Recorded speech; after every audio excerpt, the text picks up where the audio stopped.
नमस्कार, स्वागत है आप सभी का द बिहार टॉप में। देखिए, महाराजगंज लोकसभा सीट से महागठबंधन से कौन प्रत्याशी होगा। सीट जो है वो कांग्रेस पार्टी को गई है। कई नामों पर चर्चा थी। सबसे पहले टुन्ना जी पांडे उस सीट पर लगे हुए थे। खबर भी उनका चल रहा था कि टुन्ना जी पांडे वहां से प्रत्याशी हो सकते हैं। बाद में सच्चिदानंद राय भी एंट्री मारते हैं, कांग्रेस के दरबार में हाजिरी लगाते हैं कि कांग्रेस पार्टी की तरफ से सच्चिदानंद राय जो है वो प्रत्याशी बने।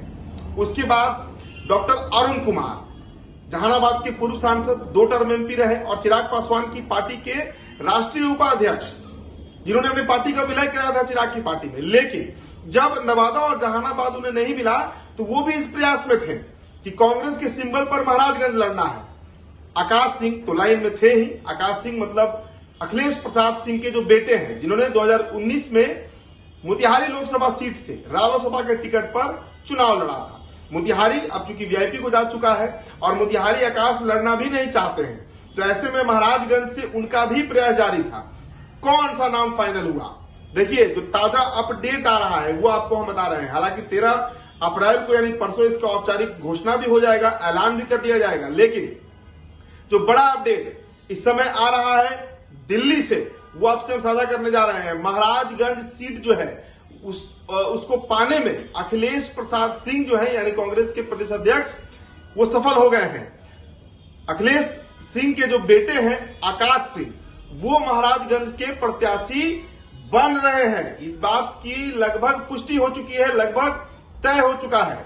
ऐसे में अब सच्चिदानंद राय जो है, उन्होंने भी अभी से कुछ ही घंटे पहले यह ऐलान किया कि उनको पार्टी से सिंबल मिले या ना मिले वो निर्दलीय चुनाव लड़ेंगे। और इस बात को आप समझिए कि इस ऐलान का क्लियर कट मतलब है कि सच्चिदानंद राय को इस बात का आभास हो गया है कि कांग्रेस में आकाश सिंह जो है वही प्रत्याशी बनाए जा रहे हैं। और यही कारण है कि 3 दिनों के इंतजार के बाद उन्होंने अभी से कुछ घंटे पहले यह ऐलान किया कि वो निर्दलीय महाराजगंज सीट जो है वो लड़ेंगे। डॉक्टर अरुण कुमार जो है वो भी इस बात को अब समझ चुके हैं कि महाराजगंज उनको मिलना नहीं है, इसलिए मुजफ्फरपुर की लॉबिंग में वो लगे हुए हैं। इसका खबर भी हमने आपको सुबह बताया था कि अजय निषाद जो है उनको छोड़कर अरुण बाबू के नाम पर मुजफ्फरपुर में लेकर काफी चर्चा है। अब देखिए, इस बीच ये भी आपको समझना होगा कि एनडीए की तरफ से जनार्दन सिंह सिग्रीवाल, जो कि वहां से कई टर्म से एमपी हैं, वो दावेदारी कर रहे हैं और उनका दावेदारी तय भी है, प्रत्याशी बना भी दिए गए हैं, चुनाव लड़ भी रहे हैं।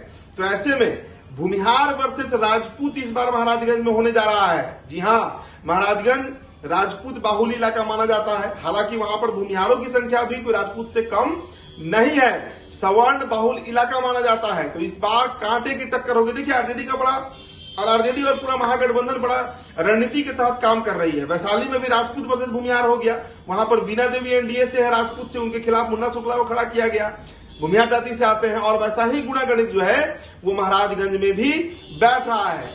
रणधीर सिंह, प्रभुनाथ सिंह के जो बेटे हैं, वो भी लाइन में थे, लेकिन जैसे ही वो सीट आरजेडी से हटा कांग्रेस को गया, उसी समय ये लगभग तय हो गया कि अब रणधीर सिंह जो है वो वहां से प्रत्याशी नहीं बनेंगे। और उसके पहले टुन्ना जी पांडे का टिकट तो वहां से कट ही चुका था। तो अभी तक का जो अपडेट है वो आपको हम बता रहे हैं। आकाश सिंह का नाम महाराजगंज से फाइनल कर दिया गया है। फिलहाल इस खबर में इतना ही। बहुत बहुत शुक्रिया।